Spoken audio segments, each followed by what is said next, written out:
নাম তন্ময় হালদার। আমি ৭ নম্বর ওয়ার্ডের একজন বৈষম্য বিরোধী ছাত্র আন্দোলনের একজন কর্মী। আর যেহেতু আমরা সবাই জানি যে আসলে সমস্ত জাতি, ধর্ম, বর্ণ এবং রাজনৈতিক দল নির্বিশেষে আমরা একটা ফ্যাসিবাদী এবং একটা স্বৈরশাসক সরকারকে উৎখাতের লক্ষ্যে নেমেছিলাম। কারণ তার আসলে পাপের লিমিট একটা সময় যে সাধারণ মানুষের উপরও একটা অসহ্য জ্বালা পোড়ার মতো একটা জীবন মানুষকে সে দিছে।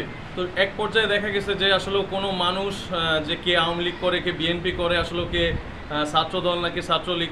আমরা কিন্তু বৈষম্য বিরোধী ছাত্র আন্দোলনের অনেক সমন্বয়কেও দেখছি যারা একসময় ছাত্রলীগ করতো, কিন্তু তারাও এখান থেকে বেরিয়ে এসে একটা ফ্যাসিবাদী সরকারকে উৎখাত করে একটা মহৎ উদ্দেশ্য আসীন করছে।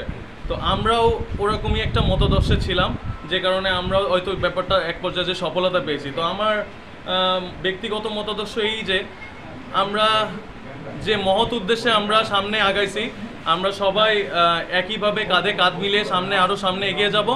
এবং যেহেতু আমি বর্ণে একজন সংখ্যালঘু, অনেকে আর কি মানে বাংলাদেশের পার্সেন্টেজ অনুযায়ী যেহেতু 6% হিন্দু, তবে আমি খুবই খুশি যে আমার এলাকা ৭ নম্বর ওয়ার্ড আমাদের সম্মিলিতভাবে সবাই হিন্দু মুসলিম মিলে যেভাবে কাঁধে কাঁধ মিলিয়ে সবাই সবার পাশে আছে, এটা আসলে ইতিপূর্বে আমার জন্মে হয়তো আমি কখনো দেখি নাই। তো এই পরিবেশে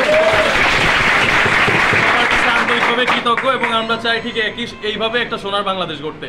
সবাইকে ধন্যবাদ, সালাম।